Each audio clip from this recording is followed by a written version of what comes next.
Hey everyone, and welcome back to this class, Artificial Intelligence, Reinforcement Learning in Python. In this lecture, we're going to talk about the other major class in the tic-tac-toe file, the agent. What we know so far is that this is the AI, or the thing that contains the AI. This is different from regular machine learning because in this situation, we're not just feeding this thing data. Instead, the agent has to interact with the environment, which we just discussed. Our little one-line learning algorithm will be a very small part of the agent, and yet at the same time, it's responsible for 100% of its intelligence. Let's start with an overview of all the instance methods we're going to look at. First, there's setV, which allows us to initialize the value function. You know, since we discussed it already, that the value function is going to be initialized in a very specific way. There's setSymbol, which allows us to give this agent a symbol that it'll use to play on the board. There's setVerbose, which takes in a Boolean. This does exactly what it sounds like it does. It prints more information if verbose is set to true. So for example, it'll print the board along with the values for each next possible move before the agent takes a turn. There's resetHistory. We need this because we want to keep track of the state history for every episode. But once the episode is finished and we're done learning, we don't need that state history anymore and we can start a new episode. There's takeAction, which takes in the environment as an input. This is going to check the board for valid moves and make a move based on a strategy. And if you remember, we are using the epsilon greedy strategy for this game. We have updateStateHistory, which adds a state to the state history. We don't want to include this in the takeAction function because we only call takeAction during every other turn, whereas state history needs to be updated whenever any player takes a turn. Finally, there's the update function, which also takes in the environment as input. It queries the environment for the latest reward, which will correspond to the end of an episode because we're only going to call update at the end of an episode. This is where all the learning will happen. The first 5 of these functions are pretty trivial. The constructor sets epsilon, which is needed to implement epsilon greedy. It sets alpha, which is the learning rate for our update equation. It sets verbose, which is false by default, and it sets the state history to an empty list, as you would expect. setV, setSymbol, and setVerbose are simple setters.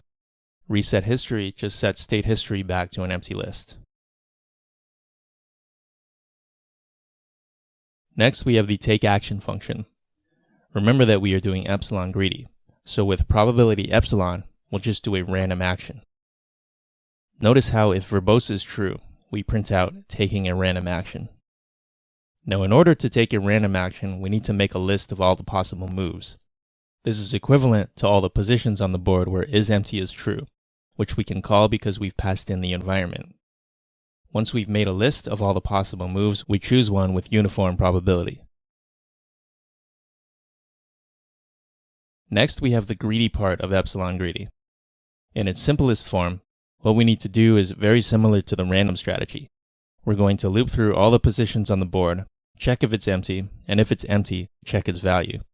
If its value is greater than our current greatest value, we keep track of this value and this position by making it the new greatest value. Once we've done all this, we can put our own symbol on the chosen location.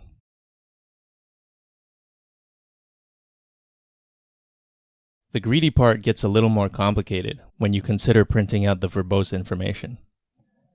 What we want to print out is the board, along with all the values that the agent sees, because that's what it's going to use to make a decision.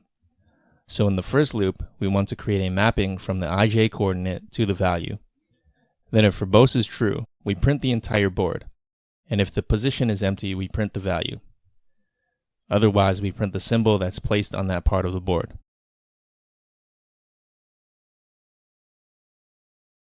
Next, we have updateStateHistory, which is pretty trivial.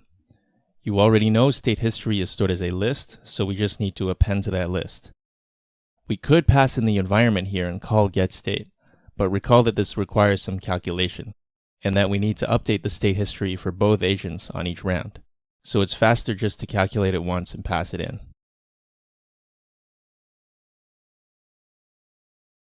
Finally, we have the update function. Recall that we only want to do this at the end of an episode, which is not true for all the algorithms we'll study. That means when we get the reward from the environment, it'll be 1 if we won, or 0 if we lost, or it's a draw. Then we need to look at the state history in reverse, since the update for a value of a state depends on the value of the next state. You can see that the first target is exactly equal to the final reward in the game, but after that, the targets are all just the value estimates. The hope is that those value estimates will converge over time. Once this is done, we reset the state history since we don't need it anymore and we don't want it to show up in future calculations.